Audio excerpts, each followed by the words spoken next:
ಉತ್ತರ ದಿಕ್ಕಿನಲ್ಲಿರುವಂಥ ವೈಕುಂಠ ದ್ವಾರದ ಪ್ರವೇಶ. ಅಂದರೆ ಭಗವಂತ ಎಲ್ಲಿದ್ದಾನೆ ಅಂತಂದರೆ ಉತ್ತರ ದಿಕ್ಕಿನಲ್ಲಿದ್ದಾನೆ. ಭಗವಂತನ ನೋಡಬೇಕು ಅಂದರೆ ನಾವು ಹೋಗ್ಬೇಕಾದ್ರಂತೂ ಉತ್ತರ ದಿಕ್ಕಿಗೆ ಹೋಗಬೇಕು. ಅಲ್ಲಿ ಭಗವಂತ ಸಿಗುವಂಥದ್ದು, ಮಹಾವಿಷ್ಣು ಸಿಗುವಂಥದ್ದು ಉತ್ತರ ದಿಕ್ಕು. ಆದ್ದರಿಂದ ಭಗವಂತ ಅಂದರೆ ಏನು ಸ್ವಾಮಿ ನಾನಿರದಿಂದ ಉತ್ತರ ದಿಕ್ಕು ಅಂತಲ್ಲ, ಇಡೀ ವಿಶ್ವಕ್ಕೆ ತಗೊಳ್ತಾನೆ ಅವನು. ಅಂತಹ ಜಾಗದಲ್ಲಿರುವಂತಹ ಮಹಾವಿಷ್ಣು ಅಲ್ಲಿ ಉತ್ತರ ದಿಕ್ಕಿನಲ್ಲಿ ಭಗವಂತನ ವೈಕುಂಠ ದ್ವಾರವನ್ನು ನಿರ್ಮಾಣವನ್ನು ಮಾಡಿರ್ತಾರೆ.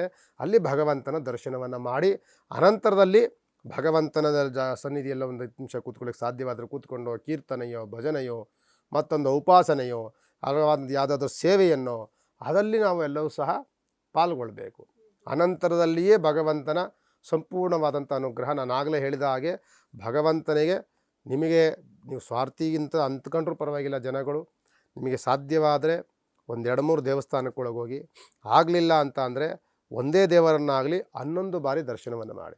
ನಿಮಗೆ ಪ್ರದಕ್ಷಿಣೆ ಮಾಡಲಿಕ್ಕಲ್ಲಿ ಜಾಗ ಇದೆ ಅಂತಂದರೆ ಮಾಡಿ, ಇಲ್ಲ ಅಂತಂದರೆ ಇಲ್ಲ ಗುರುಗಳೇ ನಾನು ಮತ್ತೆ ಹೋಗಿ ಬರಲಿಕ್ಕೆ ಆಗೋದಿಲ್ಲ, ರಶ್ ಇರುತ್ತೆ, ನನಗೆ ಆರೋಗ್ಯ ಕೆಟ್ಟಿರುತ್ತೆ, ಇಲ್ಲಾಂದರೆ ವಯಸ್ಸಾಗಿರುತ್ತೆ, ಆ ಥರ ಅಂದಾಗ ನೀವು ಅಲ್ಲೇ ನಿಂತ್ಕೊಂಡು 11 ಬಾರಿ ದರ್ಶನವನ್ನು ಮಾಡಬೇಕು.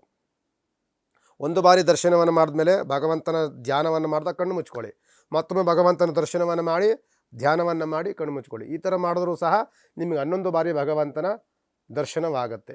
ಆ ರೀತಿಯಲ್ಲಾದರೂ ಅಂದರೆ 11 ಅನ್ನುವಂಥದ್ದು ಮಹಾವಿಷ್ಣುವಿಗೆ ಅತ್ಯಂತ ಪವಿತ್ರವಾದಂಥ ಸಂಖ್ಯೆ. ಅಂದರೆ 11 ಇದೆಯಲ್ಲ ಆ ಸಂಖ್ಯೆ ಅತ್ಯಂತ, ಅದಕ್ಕೆ ನಾವು 11 ಎಲ್ಲ ಪ್ರತಿಯೊಂದಕ್ಕೂ ಒಂದು ಮರಣವಾಗಲಿ 11 ತೆಗೆದುಕೊಳ್ತೀವಿ, ಒಂದು ಜನನವಾಗಲಿ 11 ತೆಗ್ತೀವಿ. 11 ಅನ್ನುವಂಥ ಸಂಖ್ಯೆಗೆ ಮೋಕ್ಷ ಸಿಗುವಂಥದ್ದು, ಅಲ್ಲಿ ಮೋಕ್ಷವನ್ನು ಕೊಡುವಂಥದ್ದು. ಅದಕ್ಕೆ 11ಕ್ಕೆ ಅಷ್ಟೊಂದು ಮಹತ್ವ ಇರುತ್ತೆ. ಆದ್ದರಿಂದ 11 ಅನ್ನುವಂಥದ್ದು ಮಹಾವಿಷ್ಣುವಿನ ಅತ್ಯಂತ ಪಾವಿತ್ರತೆಯ ದಿನ ಆಗಿರೋದ್ರಿಂದ 11ನೇ ಸಂಖ್ಯೆಯನ್ನು ನೀವು ಜಾಸ್ತಿ ಉಪಯೋಗಿಸಬೇಕು ವೈಕುಂಠ ಏಕಾದಶಿ ದಿನದಂದು.